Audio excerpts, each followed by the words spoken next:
welcome to episode 253 of Checkpoint Chat. My name is Alessandro Barbosa. I'm joined by Matthew Figuera. Wearing your red color, representing a nation defeated. Yeah. The tears of Portugal are represented on my hoodie today. Wow. This is why the red part of the flag is bigger than the green part. Because it's just pain. We're just used to so much pain in the world of football. Hate to see it. Hate to see it. Ronaldo's tears all day, every day on the pitch. No tears last night, to my surprise. No, he was acting as a tissue for good old Pepe, who I think actually deserves it because that man put in an effort. Oh my God. I will eat my words. When Euro started, I said to Lens, because Pepe's old and I don't like him. I don't. Every time I've watched him play for Portugal, I've thought he's not that great a player. Okay, but the man in this tournament, yes, what a legend. Oh no, he was absolutely the center of defense. Yeah. Dude was 100%. tackling left, right, and center, chasing down people far, like half his age. Yeah, it was nuts. He was so fast against these 20-year-old strikers, and I mean, even in yesterday's match, he saved at least one or two instances of potential goals from France, him alone. So yeah, I feel bad. He's 41. There's no way he's going to play another Euro.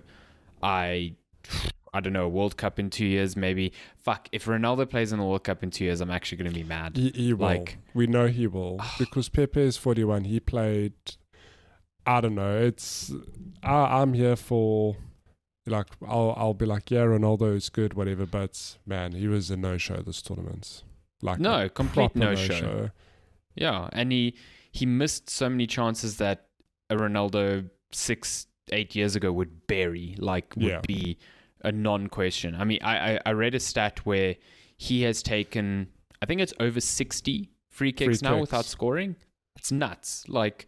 When he was at Man United in his prime, when he got a free kick, it was almost a given that it was going to be a goal, Yeah.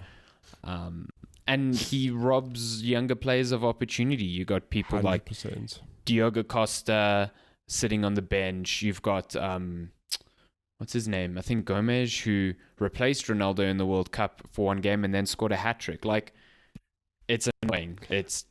Imagine being one of those players. You must just be I know. Please, can you retire? Just move on. And I mean, they are missing the opportunity in a tournament that they'll only get another crack at in 4 years. It's cutting their international career down drastically. So I know he said this is going to be his last Euro. I think you're right. He's going to play one more World Cup and then call it. 100%. But fuck, I can't wait till that happens. I don't know. It's I don't know. Maybe I'm being hyper aware of him, but it's often just on the pitch he's just strutting around. There's no urgency. And look, when he falls way too easily. He falls way. I was saying to Lenska, I know young Ronaldo, holy shit, he could fall. He was like a big baby. And then over years, he's actually mellowed out. He plays the ball, it's fine, whatever. But this tournament, the dude just wanted free kicks, left, right, and center. I was come on. There were points where it was if you just stayed on your feet, it would actually have been an opportunity for you, know, and. Yeah, it's really annoying. I mean, there's been people for a while now saying he should just move over, but now there seems to be a very vocal call for him to be done with it. Sports pundits, even Portuguese fans are just he's way past his prime. He's now actually becoming a hindrance to the team, and it's kind of sad because you want to see someone of that caliber go out on a high note, and he's definitely doing the exact opposite of that. Yeah, it's just souring the whole thing, honestly. Yeah, everyone's kind of pushing him out because it's actually become... And then you've got this coach Roberto Martinez who thinks he's the second gift of God, and so he refuses to sub Ronaldo in or out, and it's just fuck. Just an absolute shit show, I think. Anyway, Portugal's out. Bummer. It's disappointing, I think, because they actually played better. I don't think France deserved to win. No, they played... But look, when France had the ball, they were very dangerous. I feel that France, the moment they had a break, they they did more with it. Yes, at one point, Portugal just spent so much time just passing the ball around. Like the second half of the game, I was like, oh my heavens. Just like, it's no time. What, do you want to go to penalties? No one should want to go to penalties. It felt like that at a point, that they just wanted to like waste time to get to penalties. And I mean, they both had their chances. No, for sure. Portugal had some good chances as well, but wasn't to be. Maybe the World Cup. Minus Ronaldo. We'll see. I mean, to be fair, going into this Euro, I didn't rate Portugal's chances of winning the whole thing pretty highly. But then when I started seeing France and Germany playing kind of crap football, I was like, maybe. Maybe this is just what international football is now. Like international football's not at the caliber it used to. And then suddenly Spain was like, oh yeah, remember when we just dominated international football? It's about time we did that again. And I see Spain winning this whole thing because they actually look like they're playing proper Have you watched football. Any of the England games? Oh, horrendous. Horrific stuff. I cannot believe a team with players like that is playing 100%. Football that is both boring and shocking to watch. Like, it... The fact that they went through... I mean, by the time this episode goes out, they might be out as well. Oh, my gosh. Look, I hope that they go through, but They've got an easier run to the final than Spain does, but I think if it is Spain-England in the final, Spain is going to absolutely demolish them.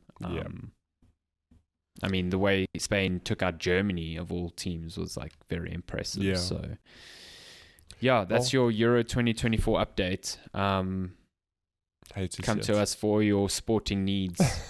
I mean, hardly. Yeah.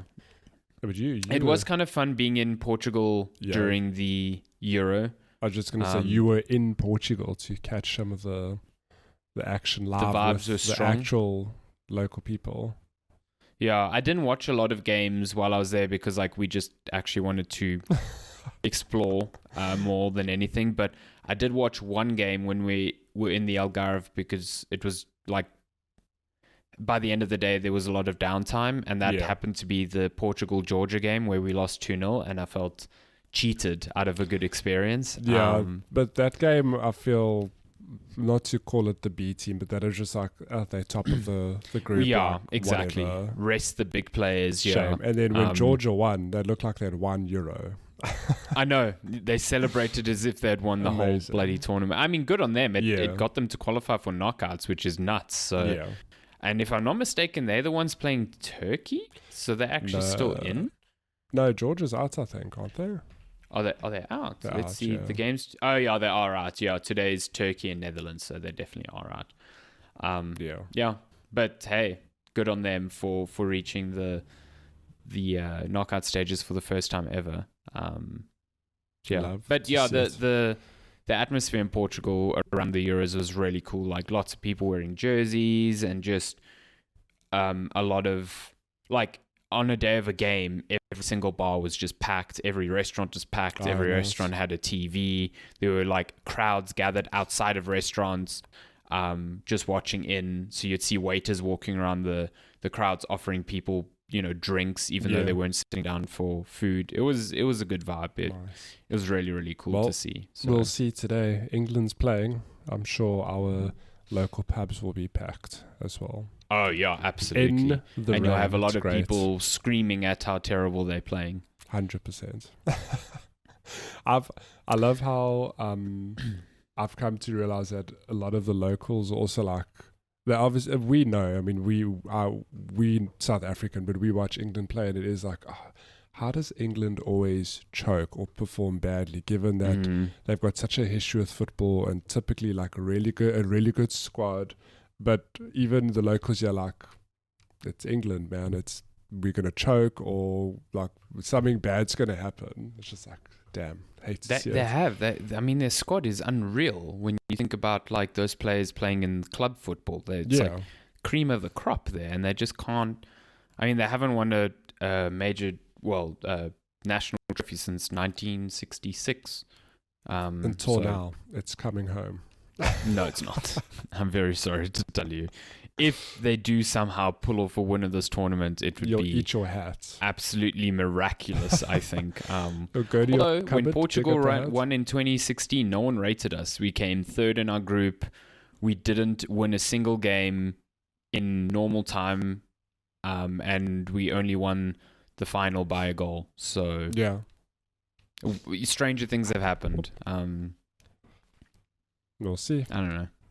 We'll see. England will be fucking insufferable if you guys win. So I just don't want that to happen. Please. Absolutely the local insufferable. Population depends on it.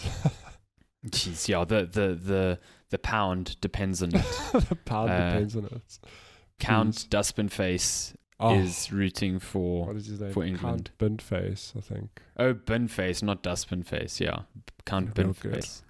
Your politics are full of bullshit.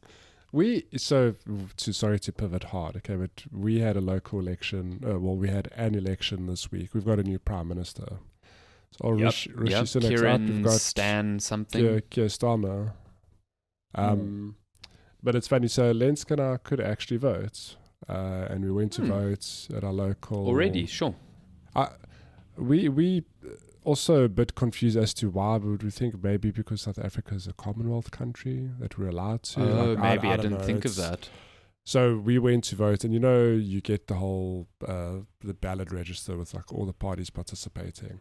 A lot smaller than South Africa's. Weirdly enough, like I'm used to having like pages that unfold, and you have like 40 to 60 parties, whatever the hell. There were like maybe 6 to 10 on the 2 sheets we got. Oh, that sounds so much better. And then on the 1 sheet, I completely missed it. I knew who I was voting for, voted, whatever. But Lenska walks out, she's like, "Did you see that one party?" I was like, "No." It was like the Mad Hatter's Tea Party or something. I was like, "What? This is an actual party." What? That was on that list. That like the Justice League version of English politics where Count Binface is part of the Mad Hatter party? But that's the thing. This was a completely separate party. So I was like, "Oh, what?" Okay. I just laughed. Nuts. It was like, politics everywhere is just crazy. Just a joke at the moment. Yeah. But it's also wild to see.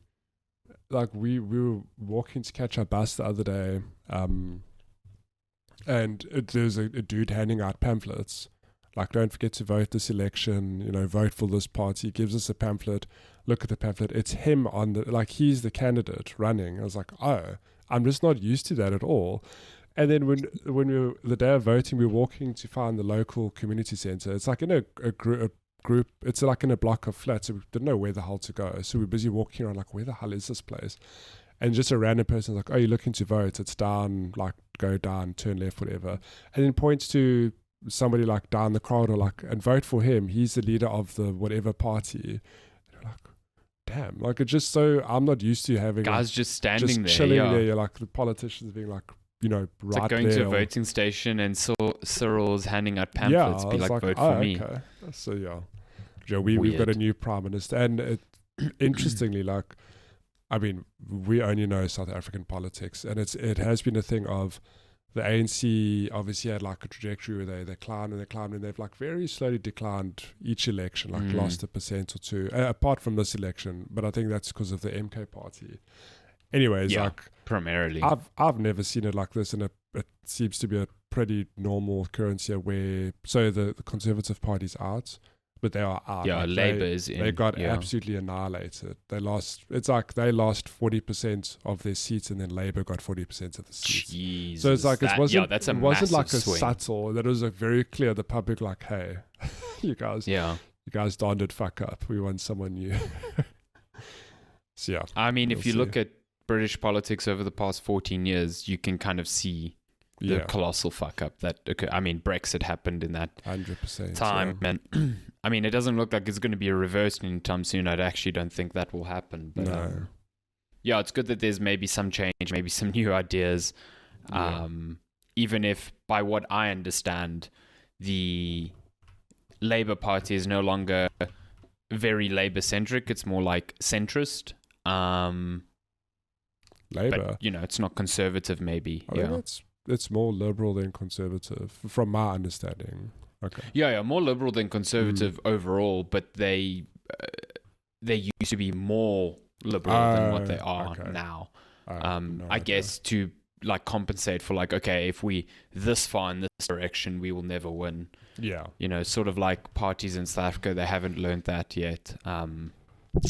DA. But anyway, politics. bad. You know it isn't in you know fuck. You know it doesn't have politics. That joke, by the way. I mean, video that's games not true. definitely has politics. Definitely. Please don't take this to mean that I think games shouldn't have politics. They absolutely just do, and they absolutely should. An audience I don't want. Like, finally, someone who agrees Good that Lord. they want politics. Please don't. This is not... Have you been watching The Boys at all? Oh, yeah, 100%. Yeah. Well, this is not the same as the Firecracker podcast. We are absolutely not that. Horrendous. Yeah, that's good. Video games. I have not been playing them because I went on honeymoon and did not play video games. I did read a very fascinating book, and if you're at all interested in good sci-fi, you should read Project Hail Mary by Andy Weir, the author of The Martian. It's a top tier book. Would recommend. But that's all I basically did. I didn't play video games aside from Hades 2 here or there, just trying out the new patch, which is... they're doing a lot in each patch, so they're changing a lot of balancing, which is kind of nice. It's cool to like see it in progress, but yeah. You have been playing some games.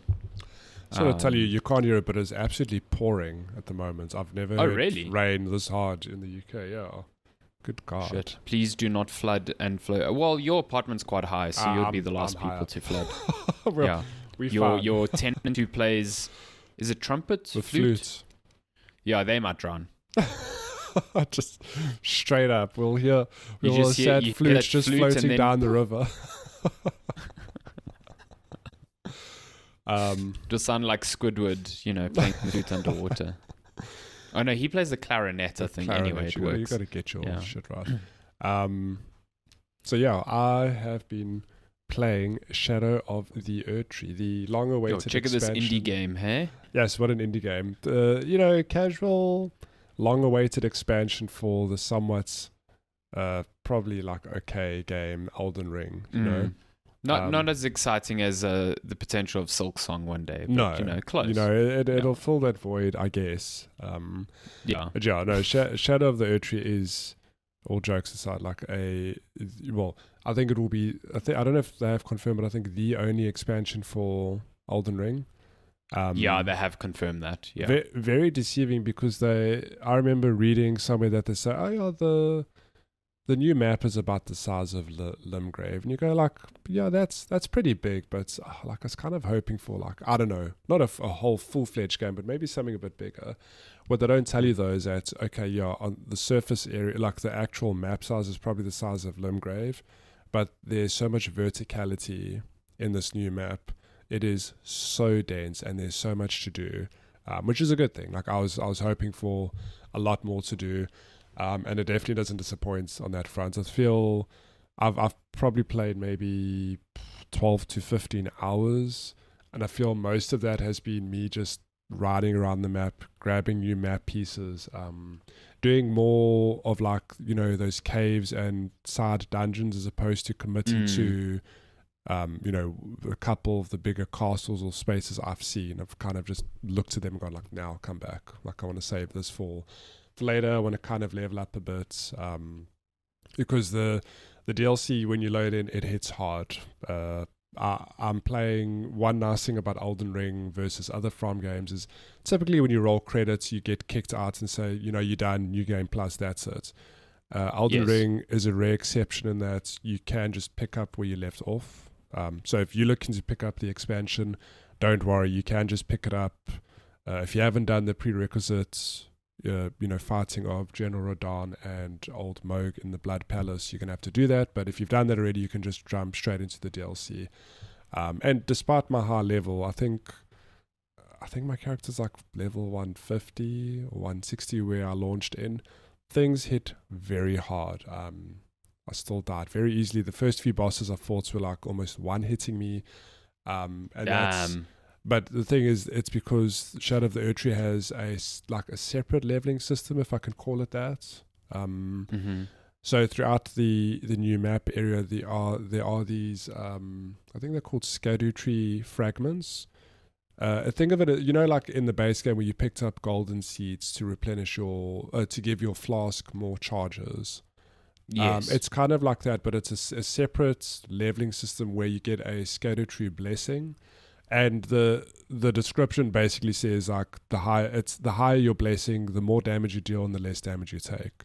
So I don't know what the raw numbers are, but I imagine it is like, as you know, I've got a blessing, my level's 8 now. I don't know what it goes up to. I'd imagine like, I don't think it's 10 because I mean I haven't done the whole map, so I'm guessing like 15, maybe 20. But I imagine that every level you get, there's a percentage something. So like, you know, I do at level 8, I do like 10% more damage and I take 10% less damage or whatever it is. The point though is that it's pretty important. I can see now that because I've got a couple levels, I'm dying a lot less.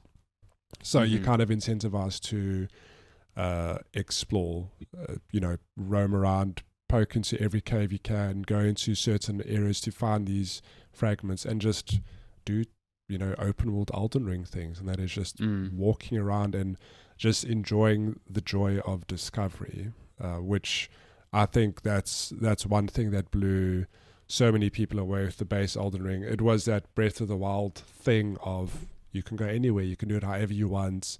And I think Elden Ring just did that so well. So having more of that is just really, really pleasing me, basically. I think pulling that off a second time is such a feat because like you said, I think what people confuse about games like this and The Legend of Zelda is they think it's just quantity that gives it that that sense of exploration and discovery, but it takes a lot of careful design to actually make the world feel like something you are unwrapping in a natural way and keep it rewarding for the, you know, tens, potentially hundreds of hours that you keep playing.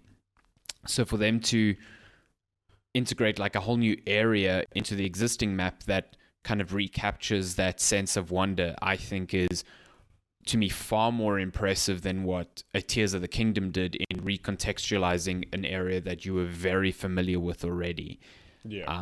So I think From is like, you know, kind of overtaken Nintendo in that regard, and like understanding what makes an open world so captivating to engage with. So it's really cool. Like I got the sense of that from a lot of the reviews I read, was that they recapture that the first few hours you spend with Elden Ring, like, oh my god, this is such a cool space to just kind of explore and peel back.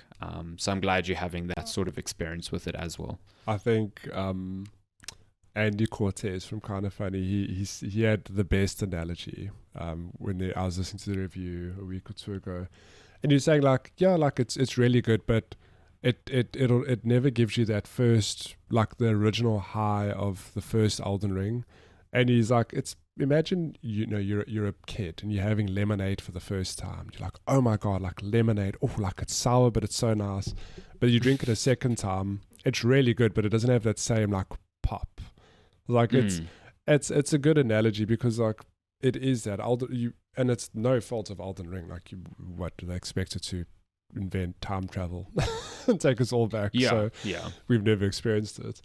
But just the fact that they've managed to keep the same level of quality and then improve in a lot of, not a lot of ways, but in some ways, I think, like I mentioned earlier, where I look at the map, I'm like, oh, like it doesn't look that big, and it's not, you know, I'm just being greedy. I just want, you know, as much as possible. But then as you start peeling away, you'll stand on a cliff and go like, oh shit, like there's a whole area down there. Like I know I'll get there at some point, and you do. You stand at the bottom of that pit, you look up like, that's the cliff I was on like 5 hours ago. How the hell did I wrap around down here? They've played with verticality, and I mean, I know in the base game that we had the whole, you know, the whole river area underneath, and even that was like like you go down that lift for the first time, like, oh my god, the very first time you see this whole world underneath the existing world is like, just such a mind-blowing thing. There's a whole map underneath the main map. Yeah. But the thing with that is that you kind of just went down a lift, and I'm not knocking it at all, don't get me wrong, but you go down a lift, it's like, cool, there's a whole area tucked away underneath, you know, the overworld map. Here, it's like, there's no lifts. Just the way the levels connect feels so organic, and there's just such level of verticality where I feel that they've they've done such a good job. Even like if you think of the base game, so like you run around Limgrave and Khalid, like there are these big, the Altus Plateau, there are these big open areas. You can spend hours in any of those single areas. Here, it feels like there's the same, not the same, like don't quote me there, but like it feels like there's the same number of areas as the base game, but they're a lot smaller and they're connected closer to each other. So it is funny how you can very quickly move from one area to the other and you're still discovering things almost like at a quicker rate. So it's just like a best hits version of the main game. 100%, yeah. It's just I don't have to spend like 10 hours exploring Limgrave to get to the capital, whatever, or Lernia, whatever. It's like I can 1 minute I'm riding in the opening area, then the next I'm in some like forest, the next I'm in some like mine. There's just the level of I think biomes, I guess is the right word, on offer, and just how close they are to each other, how bite-sized they feel while still being like these open big spaces to explore. I don't know, it's a really good time, and it has me wondering like I don't know what their next game is. We knew this was coming. That sounds fantastic to me, honestly, because like I think the most daunting thing for people coming back to Elden Ring, because it's like they did this in like 2 and a bit years. Yeah. So a lot of people haven't played. The majority of people, I would say, haven't played Elden Ring in some time. So I've had this thing where it sounds very daunting to reteach myself how to play it, and then to kind of play an expansion that is in many ways bigger than a lot of From's previous whole games. Like Bloodborne is a 20 to 30 hour game, and to think that this expansion dwarfs that in scope is kind of like insane. So I think having the design like you described it, where it's not just these big open spaces that feel like massive spaces that integrate with the existing world, it just feels like smaller spaces condensed into one another is a very smart idea. And it reminds me of Bloodborne's Old Hunters DLC, where you went across like 3 distinct map areas, but each one was much smaller than like an old Yharnam or the Forbidden Forest or whatever. So you got through them a lot quicker. And I think that's a really good approach for, a game where you have taken time off of it, and you want to come back and experience a condensed version of it that is very, very good still. Yeah. So it's a good time. It's my only real criticism at this stage is that it's got the typical From problem, in a sense that I've entered one boss arena, and it was a boss that just like fills the whole screen, and the camera is just like an absolute nightmare to control. And like I don't know how you fix that, but man, there are just sometimes like that where I'm like, come on, From, like I don't need to, like I don't want to fight. I want to fight the boss, not the camera. Please. And like you said, that's been a problem they've had in like pretty much every single one of their games. So when the boss is just big, it's a problem. Yeah, it's like again, like I know people are like, oh, but it's by design to be challenging. I'm like, no, I disagree. I'm very happy to fight a larger than life boss, but good God, like when I'm underneath it and all I can see is nothing, then I have to question. No, I know. And a lot of the times, especially I found in Elden Ring's base game, those big bosses are far more agile than you expect them to be. So it's not like, fighting a big lumbering boss like the fire giants. It's like fighting the equivalent of like the cleric beast, but he's like 3 times the size, and it's like, okay, this is actually almost impossible to deal with. The fire giant's actually a good example. I feel that was a big boss that was manageable, but maybe because you could ride torrents, so there was opportunity to like ride out, pull the camera out, go back in. But yeah, that's my only real, and I've only seen, I haven't beat any of the main bosses. I've kind of entered 2 or 3 arenas and gone like, oh, this is like probably a main boss, I'll come back. But the one I fought was like, man, what a cool build up to this boss. Like getting here was a hell of a journey, and then fighting the boss, like, now I'll come back. I'm too low level, the boss is too big for me to wrap my head around, I'll just be back. But that aside, like I think if you liked Elden Ring, this is a no-brainer. Like it's a bite-sized version of the full game. If you're looking for, I've read people typically take like 30 to 35 hours to finish the DLC. That sounds great to me, honestly. Yeah, but if you want to do everything, I've heard it's up to 50 hours if you want to like tick off all the bosses. So like that's for an expansion. I mean, it's basically, you know, like a soft sequel, if you want to call it that. 100%. It's really good, and I think it's been cool to see them take, you know, probably criticism and what they've learned from Elden Ring and pull it in here. Which has me going back to what I mentioned, like, I don't know if they do an Elden Ring 2, a Bloodborne 2, a Dark Souls 4, a Sekiro 2, like, I don't know what the hell their next game is. It'll be, like, it's weird because while I enjoy the open world of Elden Ring, a part of me does yearn for, like, the more linear Bloodborne and Dark Souls. Just, you know, another experience of that caliber, but I don't know if they'll do that. Like, I don't know if they can go back to not open world. I'm kind of with you. I kind of hope they do. If anything, just to kind of rein in the scope of it, which might mean that it comes out a bit quicker. Yeah. I don't know if that's really the case now, because like their ambition is, you know, to always be better, and to be better than Elden Ring is a tough thing. But I kind of do agree with you. Like, I love Elden Ring and I love its sense of discovery, but I think that comes at the expense sometimes of the feeling of interconnectedness. Like, you only get that in the main areas of the game. And I love, you know, in Dark Souls 3 and especially Bloodborne, like wrapping around on the world in a way that is just like, oh, I was exploring this place like 10 hours ago and now I'm back here. Yeah, you can't do that in this game. It just, that isn't what it does. Yeah. I will say the open world does have moments like that, but it's never that same. It's never quite the same as, you know, you wrap around, you open a door, but there are moments where it is, I'll pop into the area, I go, oh, like I saw this ages ago, or like, I'm back here, oh, this is how I wrap back around, and that's cool, like how they do that in the open world. But yeah.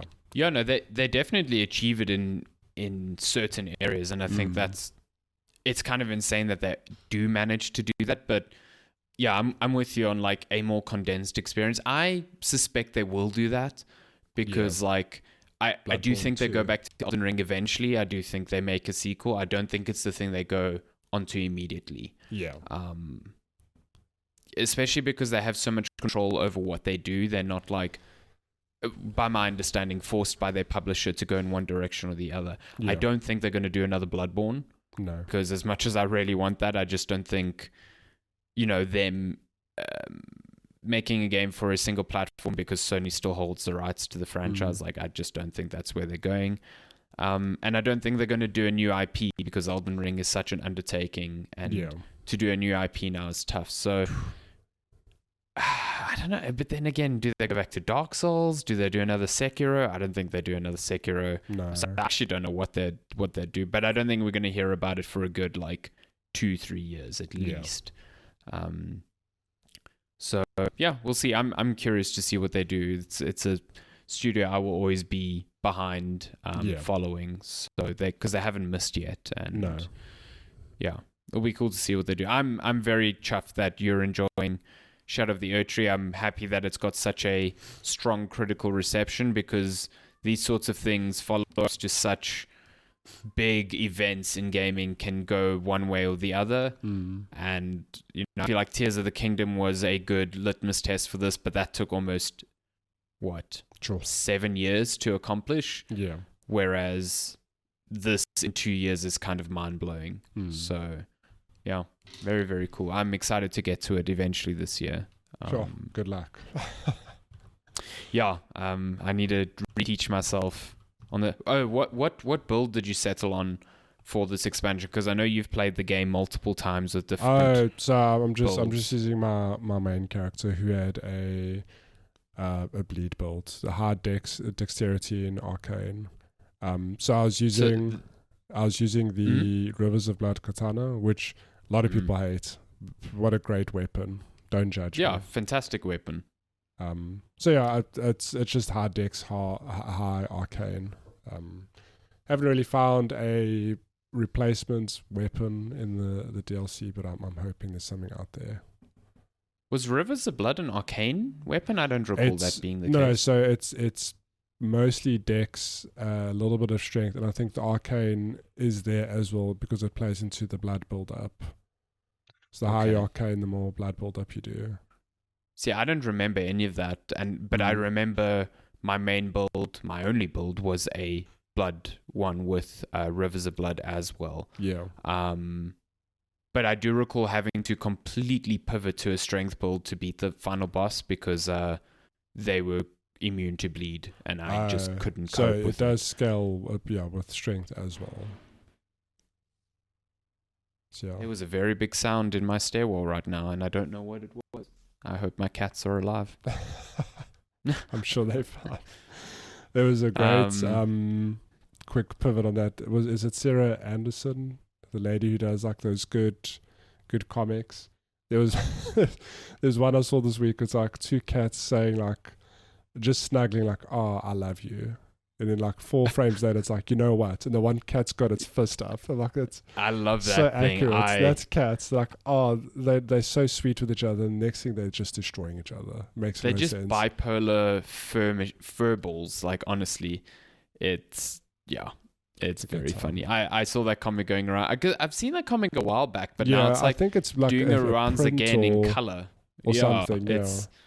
It's such a good comic. I think it captures the spirit of cats completely. 100%. It's really good.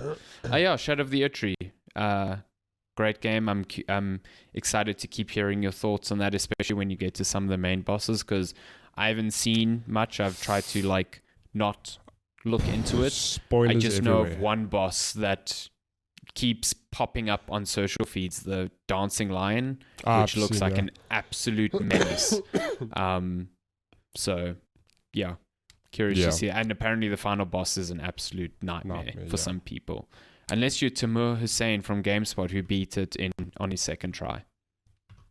Get good. Maybe that's another weird thing that's kind of popped up with Shadow of the Erdtree, which is kind of the opposite of what I expected. Is that the general consensus from at least people playing is that it's too difficult, which is such a wild thing to think about in the context of the conversations around From Software's games, the whole idea of get good and, oh, these games shouldn't be easier and, oh, they shouldn't have difficulty settings. And now you've got people on Steam like downvoting it because they think it's too difficult, and you've got mods that make it easier, which hilariously, some of them are called journalist mode. Yeah. And it's like, what the fuck are you guys talking about? These the most people who reviewed this game beat it without any sort of help prior to its release. The fuck? I have a feeling it's that it ties back to that Erdtree blessing. I think like that's a leveling system. Oh, and I don't know if I explained this, but that leveling system is only active in the DLC area, so it doesn't carry over to the base game. So it's like it's a kind of a necessity if you're having like a fixed damage boost and damage reduction. Like I think. Do you think people are just not engaging with it enough? Maybe they just haven't engaged with it, or they haven't. Like if you don't have any of those blessings, I'm like, you'll just get one shot by everything. I did see Tam tweeting that like not long after the game came out and this sort of discourse was starting, and he was like, you need to focus on that. Like if you do not engage with that system, that's probably why you're having a bad time. So again, like I don't know the raw numbers, but if I try to imagine like what it looks like, it's a fixed thing. It has to be when you've got 10 of these blessings, you're doing 20% more damage and you're taking 20% less. Which like is something like that, like, which is massive. So I don't think it's you do 20 more damage per hit. It's like, no, I think it's a percentage based thing to make it viable for, you know, people who have low level characters and high level characters, sort of like even the playing field in that regard a bit. I don't know. I feel. And Miyazaki, like he had an interview, I can't recall with who, and he was basically like, I'm really bad at playing the games that I make, and I lean on any sort of system there that will make the game easier, because you have this really vocal community that says, these things make the game way too easy. Rivers of Blood is a good example. The Mimic is another good example. People are like, that's a cheat, or running a magic build or whatever. But like, these things are in the game. They're not things that are like cheats or mods, and again, who the fuck cares? Play the game however you want, enjoy the game on whatever terms you want. But to suggest that certain builds or certain styles of players are cheats and then come to a DLC and complain that it's too difficult is just like a sort of sweet irony that makes me laugh. It is just funny to me. I thought the whole discourse around it being flipped was kind of stupid. Yeah. But anyway, no one predicted it. Yeah, I did not. Predicted that. Yeah. Cool. Shadow of the Erdtree. We'll check in on that, I'm sure, in the near future again. Of course. You also finished another game, which I think we spoke about briefly the last podcast, because I think you had just sort of started it. I think. Or you just mentioned it in passing. You're like, I've started this. I don't want to really talk about it because I barely played. No, I think I can't remember what game you thinking of. It wasn't Celebrate. I'd played like 10-ish hours at then. Doesn't matter though. So I finished Stellar Blade just last week. It's been a game I've been chipping away at since it launched a couple weeks / months ago. And I really, really, really enjoyed it. Far more than I thought I would. I think it's one of those weird things where the game launched and the discourse was more not on the game itself, but more on censorship and the outfits and whatever. So it's just one of those things I went in like eyes rolling, like what is this game actually going to be? And I'm pleasantly surprised by what I found. So if you don't know what Stellar Blade is, it is a character action game, but it's kind of like in the same vein as a Bayonetta, but it's got a lot of, I think, influence from, Souls-like, so games like Dark Souls and Sekiro definitely have the handprint on this combat here. So it's like all of those games in one, in the sense that, you can do flashy combat moves. You've got action moves that are, depletes a meter that you build up, whatever. But on the same breath, you're also doing the typical Dark Souls thing where you've got to lock on an enemy, you've got to dodge, you can deflect like Sekiro, and there's just a lot of systems that are taken from those games. When you rest at a campsite, enemies respawn. Is it explained lore-wise? I can't tell you it is, because I never found a lore entry that explained that, but for gaming reasons that happens. And it surprised me. Like, honestly, I was just taken aback by how good the game looks, how it plays. I think it feels really good, and just how deep it goes. Like, I think the more you play, you start to realize how deep the combat is, and you sort of click with it. And I'm sorry I keep making the Sekiro comparison. It's just because there's a deflection system that's very similar to it. Like, remember playing Sekiro for the first time? I think that game was done by From to challenge fans who were used to at the time the typical Dark Souls or Bloodborne experience, and it was more about you can't dodge, like you have to deflect, and it was kind of a weird muscle memory thing to get into. But the moment it clicked, it was like, whoa, this combat feels really good. So while you can dodge in Stellar Blade, you are incentivized to, deflect if you can. Parry and dodge.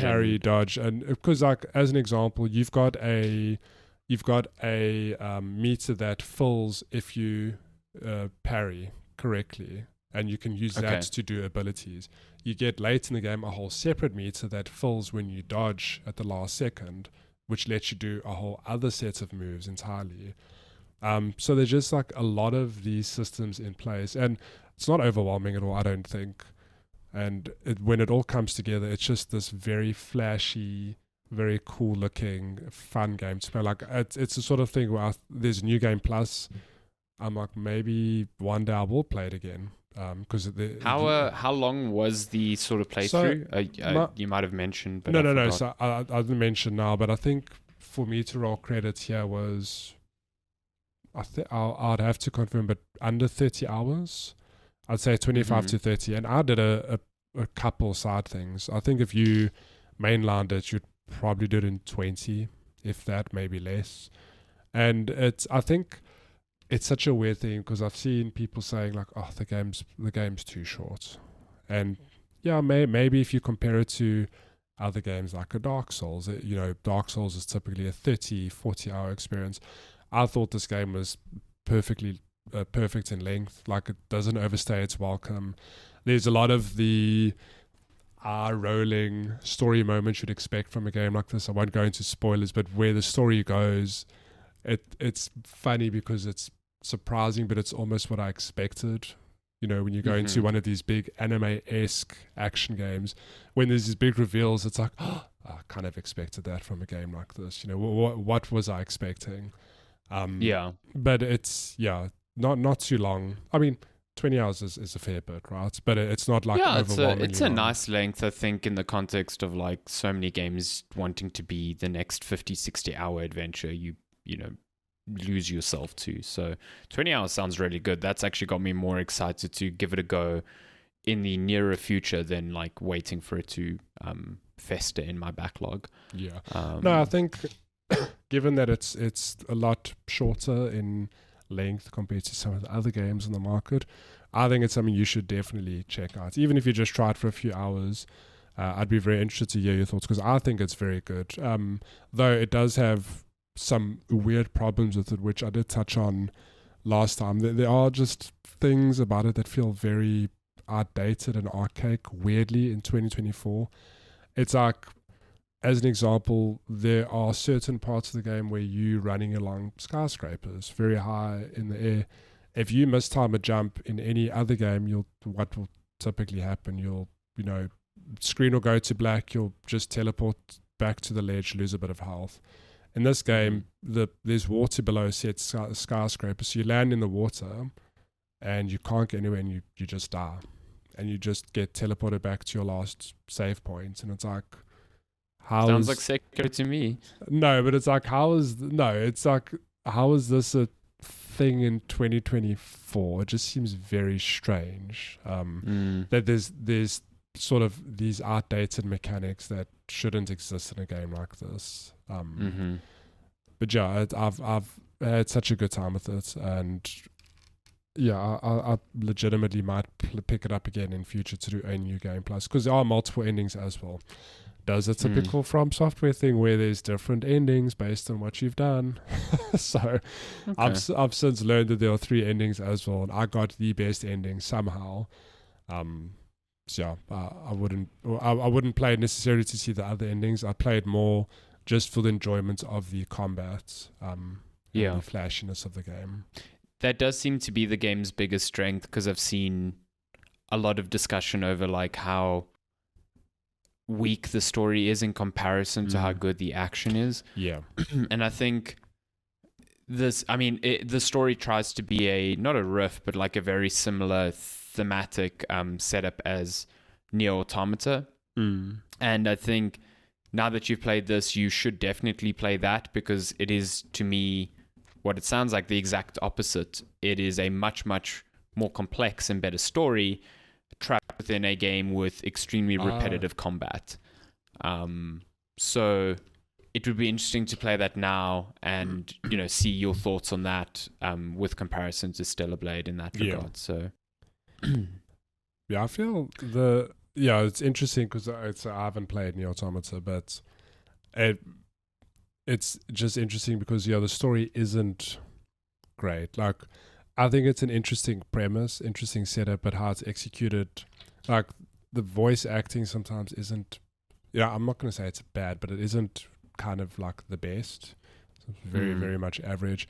But it's this weird contrast to have this really try-hard story next to legitimately, I think, good combat. It's like one of the few things holding the game back, I feel.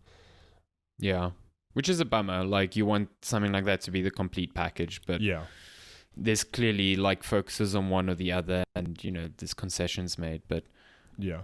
The combat looks really good. It's the thing that surprised me the most about this game, because if you watched like trailers and whatever, I don't think anyone got the sense of just how I think just how demanding it is, but also just satisfying at the same time. Yeah, it's definitely challenging. I will say, I was playing on normal difficulty, and the last couple of bosses, I mean, I didn't spend hours and hours in them, but they took a couple tries to get right, and it really good. Like, I enjoyed them. The cinematic quality of this game is also just genuinely surprised me. How, it's just very anime sometimes, and in a good way. Like, there are times a boss fight happens, I'm like, ooh, yes, I'm very excited to fight this person or this thing. And it delivers. It's like, it feels good to fight them. So, There's no Glock Saint Ishin equivalent. No Glock in Saint. This game. There are some Thank God. bullshit bosses, but none of them kept me, struggling for hours and hours. And I will say... That's still a From Software boss that I cannot believe took me as long as it did. But it's one of the hardest bosses. And then what's funny is that the moment you beat them, you could probably... It'll take you far less time now, because you've like got it down. You've worked out the I wouldn't be formula. able to tell, because I never ever want to do that again. I've got to play that game again one day. Good Lord. No, that game. Cool. Yeah, Stillblade looks dope. I've got it. I do want to give it a go. So there's a lot that I need to give a go. I just haven't played as many games this year as... I mean, I never play as many as you, but in general, I feel like I haven't played tons. It's just how life goes. It's busy, man. So the last time we recorded, you don't have any other games to talk about, do you? I'm all done. Okay, cool. The last time we did a podcast, I was just checking. Summer Game Fest hadn't really kicked off. That's how long it's been. We did we checked in on like the state of games releases for the rest of 2024, just before the calendar got really filled up by a lot of announcements at the show. So there was the Xbox show, there was the Nintendo Direct, which actually wasn't that long ago. There were a bunch of smaller shows. Ubisoft had one. So I mean, there's no way we're going to go through every show in detail, but GameSpot did do a sort of roundup of Summer Game Fest in totality, with some of the biggest announcements, and I thought maybe it would be kind of a cool thing to go through. I should have sent you the link to this, but I won't be sending it now. Unacceptable. I think there's some cool stuff on here that we can just chat about, like stuff that you thought was cool. I think it was a pretty strong summer period in general, in terms of announcements. I think, Xbox had its best show probably in a decade, if not ever. Yeah. The Nintendo Direct, people seem to be very high on that. I thought, for my tastes, there were some cool things, but if I take the whole thing as a whole, it was kind of okay. Yeah. Ubisoft's was I thought, a terrible show. So, ups and downs, but I think as a whole, Jeff Keighley's sort of idea for replacing E3 is working. Yeah. So it's cool to see. Anyway, let's go through this list. It's quite a bit here, but there's some cool things. It kicks off with Lego Horizon Adventures, which is something that leaked prior to it, like this Horizon Zero Dawn or Forbidden West Lego game, which is odd, especially since it's coming to PlayStation, PC, and Switch. Not Xbox, but coming to Switch. Yeah. Hilarious. It looks cool. Like, it's got the isometric view of the Lego games, but it seems to retain a lot of the DNA from the Horizon series. And it just looks like, visually looks stunning, I think. And the combat looks kind of neat. So I'm more interested in this than I thought I would be, based off of the rumors prior to it being revealed. So yeah, it's kind of cool. Nice. There's cool stuff here, like No More Room in Hell 2, which, according to the blurb here, is a sequel to a very underrated Left 4 Dead-like on PC. So I've never heard of this game. Also, same. But it seems to be kind of cool, and it has 8-player co-op. Sure. So that's kind of neat for a game of this ilk. Yeah. That got announced. We had Harry Potter Quidditch Champions. Did you ever play? There was a Quidditch game that came out like when Harry Potter fervor was at its peak during the first to fourth I films. did not play it, but I know exactly which game you're talking about. It was so cool. I fucking love that game. You played like in the Hogwarts Cup, then you played in like the World Cup equivalent, and you had these mad like special moves that you can play. And there was one team that was completely overpowered because like its team special move would get you 3 goals as opposed to everyone else's 2. It was a good game. What? Yeah. So there's another one of those, it seems. You play Quidditch, and it's coming out in September. You can play That's online. pretty much it. Amazing. Yeah. You can play Quidditch online. You can take your broomstick online Hilarious. and catch the golden snitch. I don't know. Nice. Cuff Bust. It's, according to the blurb here, a co-op prison break game, which is sort of like Shawshank Redemption and Nickelodeon, which is just a fun thing to think The best about. comparison. I like these sorts of games, like co-op games that aren't necessarily about combat. Like you've got Monaco. I don't know if you've ever heard. It's like a heist game without combat. That's also getting a sequel relatively soon. They're just fun games to play with other people. Nice. Star Wars Outlaws. I was very excited for this game. I thought the demo shown off at the Ubisoft, what was it called? Ubisoft Connect. Was kind of okay. And then what really shocked me was that not long after that, there were a lot of hands-on previews. And you and I know, like, previews are, in general, skewed more positive because you're given a very small slice of the game that shows it off its best light. And because people are far less critical on previews because it's like an unfinished product and they know they're seeing only a portion of the game, like, they tend to skew more positive than what reviews end up being. And the previews for this game were super bad. Like, a lot of people being like, this is actually way more boring and way less interesting than a lot of the showcases have been. It feels like an empty world. The combat feels very one note. I was taken aback at how universally critical everyone was on this game, and it's made me somewhat cautious about its release in August. It has gone gold. It's not being delayed. Weird to see that. I'm curious to give it a go and see. It's a Star Wars game. It's still going to sell a lot. Oh, 100%. It's going to sell. But whether it's the big open world adventure that has been promised by it that, you know, looks like what we were going to get in Star Wars 1313 like a decade ago, I'm less confident in it being that now. Never. You played Gree. Is it Gree? Gris? Yeah. I think it's Gree. I think it's Gree. This is a new game from that team. It's got a very similar visual style, I think. It looks real sad, so you can tell it's from that team. Looks cool. Another 2D, like, narrative-based adventure. Looks really good. Civilization 7. Yeah, this is 7. Cool. More Civ games. More stuff for people who enjoy those games. What is this now? Metaphor. I'm pretty sure it's meant to be Metaphor, but ReFantazio. This is a new game from some of the original minds behind Persona, who wanted to make a thing that was not Persona, but then it's like a very similar sort of Persona. It's a different setting. It's more a medieval setting, but it's got a lot of the mechanics that I recognize from Persona games, and I'm super excited to play this, coming out in October. Nice. Batman Arkham Shadow, another thing that was kind of leaked beforehand. It's a VR exclusive continuation of the Arkham series.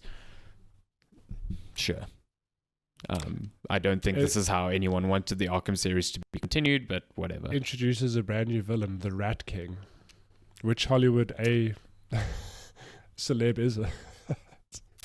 I think the most hilarious thing about that is that name fires off all sorts of things in good old Darren Bontase's brain, because the Rat King is like a very recognizable weapon in Destiny, so I'm sure he was just going off at this, you know. It's like, yes, finally, the crossover I've been waiting for. The crossover that deserved. Give Batman a gun that actually kills people. Nice. Tears of Metal, I do not recall seeing this. It's a historical fiction co-op hack and slash roguelike. Jesus Christ. It's a lot.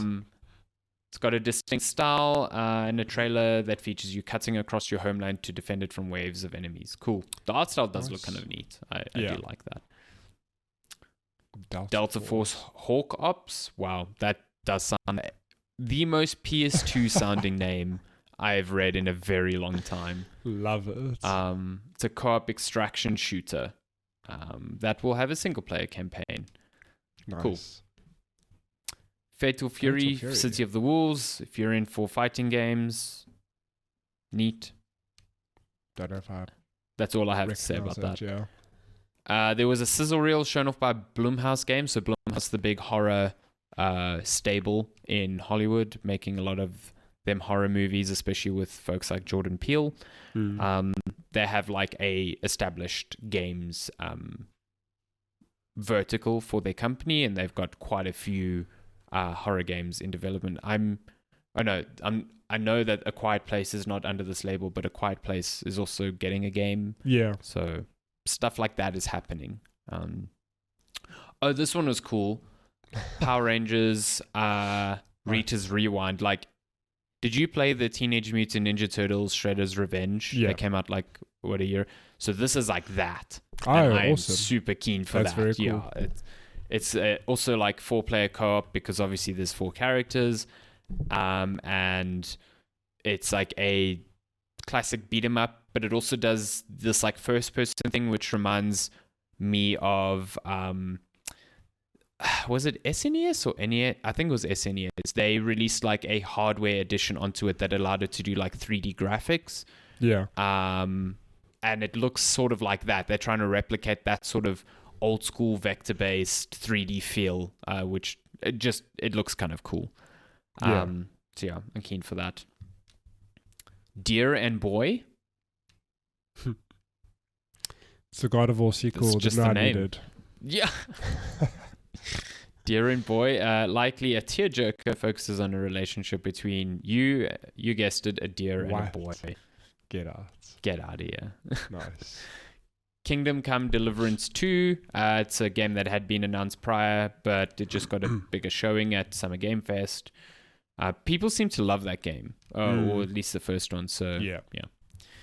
Slitterhead, which is, if I'm not mistaken, the latest game from the Silent Hill creators in their own studio. Yeah, what a name. Bizarre name to me. It's not a survival horror game, which is interesting. Yeah. Who knew? Sure, how do you say this name? Karen? Rock climbing game that looks a bit more realistic than the one that came out last year. Jusant. Yeah, cool. That's pretty much all of it. Wonder Stop. It's a game from the creators of the Stanley Parable. Okay, I'm interested. It looks like a farming sim that has something sort of lurking beneath. And if you've played the Stanley Parable, you'll know that not everything is as straightforward as it seems with that team. So, yeah. Another weird name. What? Unknown 9 Awakening. I don't know. Fancy game coming out soon. Nice. Jeez, these names don't stop. Erdtree, The Last Song. Not much to say about that. I don't recall seeing that. Also there's not a lot of description there. First Descendant. This came out recently. It's another live service shooter. I've that's seen like people Destiny. Talking about this. Yeah, that's out now. It came out on July 2nd. So yeah. Nice. Outer Sloth, Inner Sloth, the creators of Among Us, are starting a publishing label called Outer Sloth, which I think is very funny. Great. 10 out of 10. Just a good name. Dune Awakening, this is a game that I'm actually kind of keen on. It's a survival game, but it's also an MMO, so I would imagine similar to like Rust, just without all the griefing, hopefully. Yeah, it looks cool. The survival elements of this and the sort of base building stuff speaks to me. So, and it also looks really pretty. So I'm keen on that. Nice. This game just doesn't have a name. Okay. It's called an anime-styled RTS. Oh, I remember seeing this. The trailer looked really like Blizzard-like and cool, and then it was an RTS, and it was like, oops. It was all the mechs, right? Yes. But it's a RTS game where matches only take 10 minutes, so that's kind of interesting. Huh. Okay. Sounds like people who are really good at actions per second are super going to love this, because it sounds like a match that short hinges on that. So, yeah.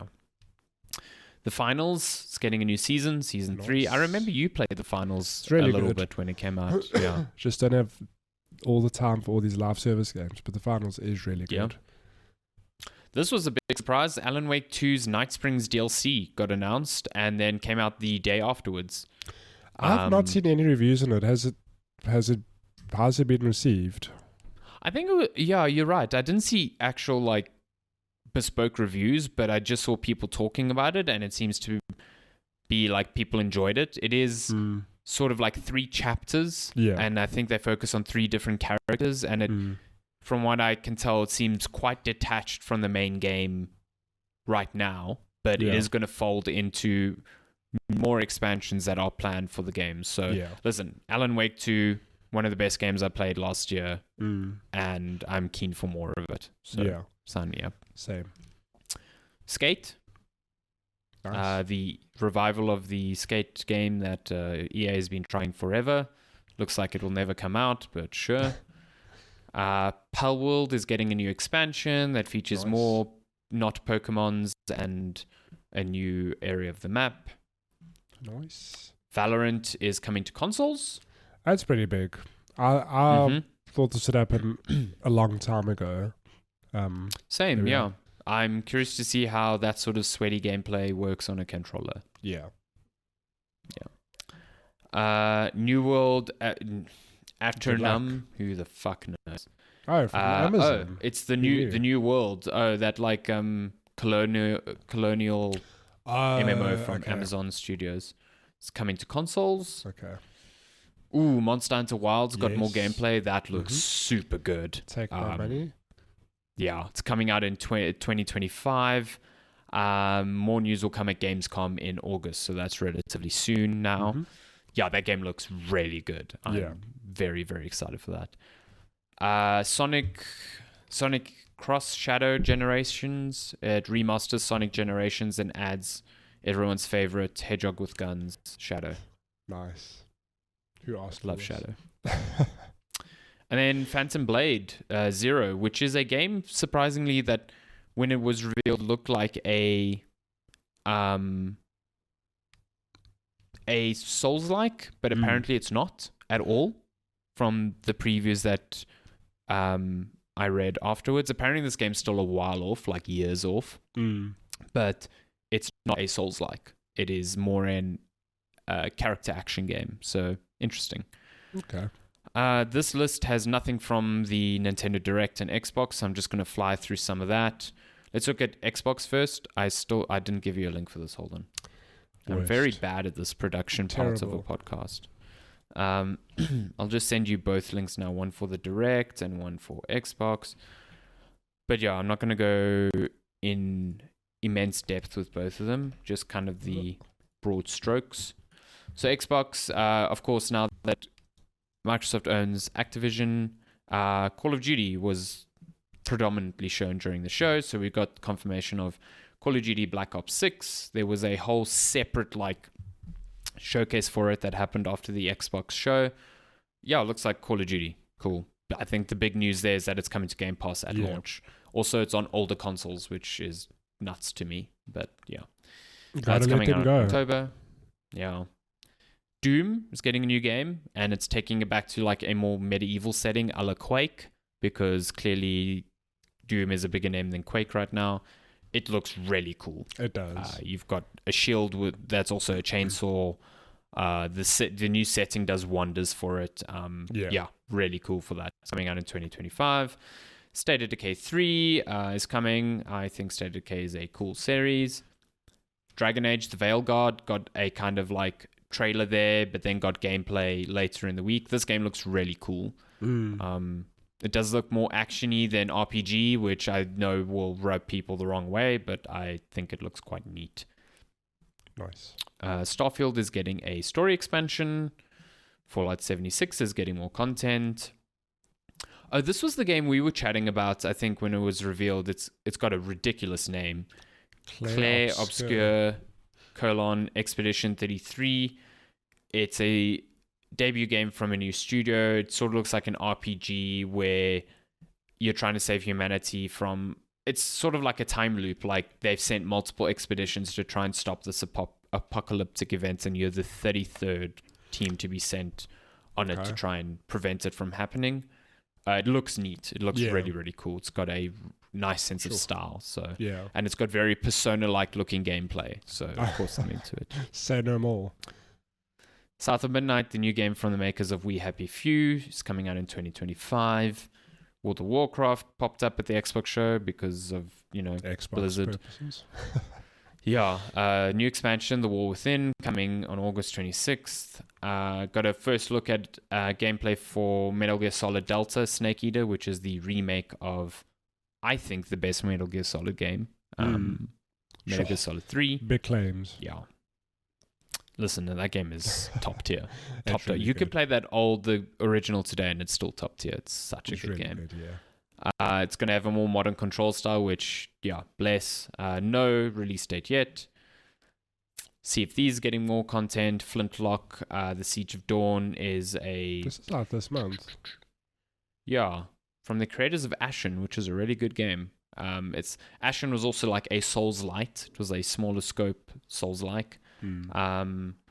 This one seems like a more straightforward RPG. Age of Mythology is getting a remaster. I think. I think it is a remaster. Yeah, it is a remaster, right? It's not just like a new game. Or it's called Age of Mythology Retold. So I'm hoping. Okay. So it probably is. Biggest surprise of the show to me, Perfect Dark not only appeared, but it got like a healthy dose of gameplay. Yeah. Not sure if that is like a very, very early vertical slice of what they want to create, because there's no release date on it. But the gameplay looked pretty good. Like a cool mix of Mirror's Edge and Deus Ex to me, which is neat. Did you see this Diablo 4 trailer? I did not. Is it good? One of the most hectic, disturbing trailers I've seen for anything. Just so gruesome and bloody and I'm ready. Wild. So that's for Vessel of Hatred, the expansion coming out in October. Fable got a big dose of gameplay. Looks really, really good. Coming out in 2025. No firm... Well, expected in 2025, but there was no firm release date given. Yeah. Fragpunk is a new 5-on-5 shooter that looks like it will be forgotten very quickly. Winter Burrow is about a mouse. Looks cute. Yeah. Mixtape. Yeah, Mixtape's a new game from the people who did The Artful Escape. I think you played that? I never played it. It looks good, though. It was... Noelle played it. She really enjoyed it, yes. Coming out in 2025. Flight Simulator is getting new content. Wait, Elder Scrolls Online is getting new content. This Flight Simulator is a brand new Flight Simulator. It's not an expansion. It's a whole new game. Oh, wait, is it? Mm-hmm. Oh, become a commercial pilot in Flight Simulator 2024. It's so. I thought it was all an expansion. No, a lot of people think it's an expansion. It's a brand new Flight Simulator. So. Oh wow. Okay. Yeah. Good luck. Sure. Okay. Cool. That's, I guess, coming out this year then. Mm-hmm. Life is Strange is getting a new game within the series, which seems to never end. Indiana Jones got a gameplay reveal, which, I don't know, people really enjoyed this. I was kind of like, on it. It kind of looks fine. I think it's got the indie, it captures the indie vibe, but it's like, that's true. It's an okay looking shooter, really. I'm still not sold on the first person aspect of it, but yeah, I don't know. The Wolfenstein team, Machine Gun, is it Machine Gun Games? Yeah. Machine Gun, yeah. They do good work, and Wolfenstein was a really good reimagining of that series, so I'll give them the chance to. But I'm also not super attached to Indiana Jones as a series, so yeah, it could just be that as well. Mecha Break is like a sort of Gundam game. Wu-Chang Fallen Feathers, what the hell is this? Another Souls-like set in the late Ming Dynasty. Cool. Nice. Avowed got another look. I'm still not sold on this game. I know Obsidian is really good and makes cool RPGs, and I sort of love everything they do, but The Outer Worlds, not Outer Wilds, was kind of a disappointment to me, and Avowed kind of looks like the same sort of thing. Yeah. It's got really good art, I would say. Oh, Atomfall looks really cool. It's a survival game set after a nuclear disaster in Great Britain. There's a red telephone booth. Of course.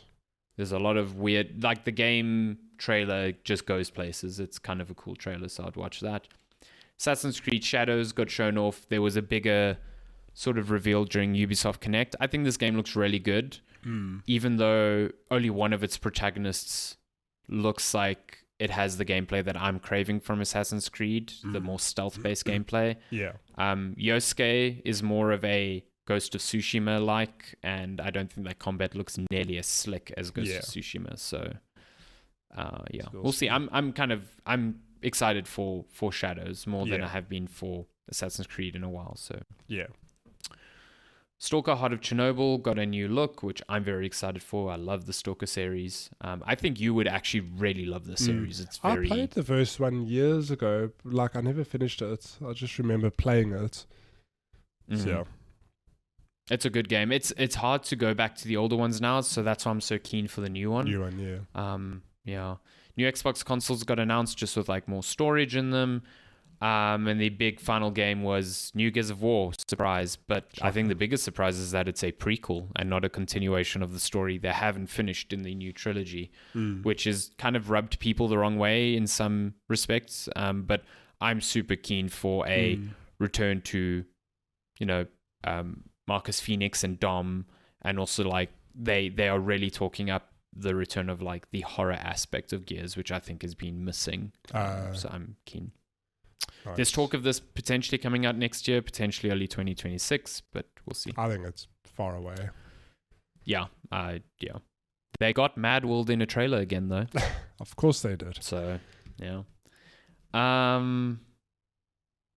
Okay, there was a lot in the Nintendo Direct. I don't know if you want to fly through this is only a list of like links to other articles. Yeah. I think the biggest thing is we got to look at Metroid 4. Yeah. Huge. Did you play the Metroid Prime Remaster? I never did, no. I played it a bit. I was really enjoying it. I never got around to finishing it, but we both played Metroid Dread and loved it. It is a very different game to that. It's not as fast in terms of combat, but I think the sense of exploration is very similar. Yeah. So yeah, I'm keen for Metroid Prime 4. I think it looks really, really good. It could also be the first look at a game that will be cross-platform with the Switch 2. Yeah. Yep. They said coming out in 2025, and the Switch 2 is coming out in 2025. I don't think it will be only on Switch 2, but I think it will be the first one to show, like, this is what it looks like on Switch, and this is what Switch 2 can do to it, Yeah. Which was sort of like Breath of the Wild on the Wii U and the Switch originally. Yeah. So, yeah. Also, we've got The Legend of Zelda Echoes of Wisdom, which shows Zelda as the playable lead, which is very cool. It's the first time ever. Can you believe it? All these years. Decades. All these years. I just really enjoyed watching that trailer, especially watching Kind of Funny's reaction to it, because as soon as the trailer started, good old shame, Andy Cortez was like, oh my God, it's a remake of A Link to the Past in the style of Link's Awakening. And as soon as he said that, I was like, fuck, that sounds great. That actually sounds like a really good idea. Yeah. But I'm also super happy that it's a completely new thing with a new direction in terms of like Zelda being a playable character now. Yeah. It's kind of neat that Nintendo realized that they could make the big Breath of the Wild Zelda games, but then also go back to more traditional dungeon crawling style with this sort of new art style, and it's very distinct. So yeah. Mario and Luigi's getting a new game. It's like a new RPG adventure. That series is quite nice. This new game didn't really do much for me in terms of what was shown, but I mean, I'll give it a go. Yeah. What else on this list caught your eye? I think it was just those, really. A lot of the third-party stuff didn't really speak to me. I know people are super excited about Marvel vs. Capcom Fighting Collection. a lot of the classic Marvel vs. Capcom games coming to Nintendo Switch later this year, especially some that were exclusive to arcades. Also, the Dragon Quest news was pretty big. Dragon Quest 1 and 2, HD2. This I don't understand. I guess I'm very distant from the franchise, but Dragon Quest 3 HD 2D remake is out this year. Okay. But its predecessors, Dragon Quest 1 and 2 HD 2D remake, are also on the way, but next year. Yeah, it is a bit odd. I think if you're looking to play them in chronological I don't know order. If there's a specific reason for that, but I find it so strange. Yeah. From what I've heard, I'm not super tuned into the series, but Dragon Quest 3 is considered like the best in the series and one of the most slept on RPGs from the era where Final Fantasy was really like kicking off. So people seem super excited about this, and because of that, I'm curious to check it out now as well. Yeah. The only Dragon Quest I really have experience with is, did you play Dragon Quest Builders? No, yeah. But I remember you playing it. What a game. What a game. Cool little Minecraft-like with like campaigns and objectives, and I really enjoyed it. Nice. Yeah, not much else here. Donkey Kong Country Returns HD is coming to the Nintendo Switch. There's more stuff being added to Nintendo Switch Online, like Zelda: A Link to the Past 4 Swords, which apparently is a very good Game Boy Color game, and Perfect Block with multiplayer, if you really enjoy the GoldenEye style of multiplayer. Nice. Yeah, I think that's most of... I mean, there was a lot. It was a 40-minute direct, but like I said, the big announcements hit really hard for me. The other stuff was of like... Yeah, like, meh. Yeah, I didn't really care for it that much. But yeah, that was, in a nutshell, Summer Game Fest. Ubisoft had their own conference and stuff, but the only new thing at Ubisoft's conference was Star Wars Outlaws. Everything else was just updates for existing games. It was the conference that could have been an email. Wow. It felt like an email drawn out over an hour. It was a visual email. Yeah. That's what they said. Yeah. Should have just dropped that Outlaws trailer and then been like, cool, we've got all this other stuff that's being updated. But I mean, it's cool that they're still maintaining the pattern of being very supportive of their live service games, which is great because that fosters those communities. But if you're really not engaged with any of those franchises, it's very difficult to feel engaged by that entire conference. Yeah, EA didn't have one. There were a lot of smaller ones like PC Gaming Show. There was like a Devolver one. There's a bunch of indie streams. But I think all in all, we've kind of covered the broad strokes of it. A good few weeks for games, I think. And now it's really filled out the rest of the 2024 calendar. Yeah, so, yeah. Lots coming out. Lots to play. Very disappointing that Frostpunk 2 was meant to come out this month and it's been delayed till September. Very sad. I'm very keen for that game. So yeah, I think July is quite quiet, and then you've got Star Wars Outlaws in August, and then September to December are just stacked. There's just so much stuff coming out. So. It's too much. Yeah. Very, very keen. Yeah, I think that's pretty much it. I don't know if there's anything else you want to touch on. Nope. Anything you want to get off your chest? Nope. Sorry for the long break.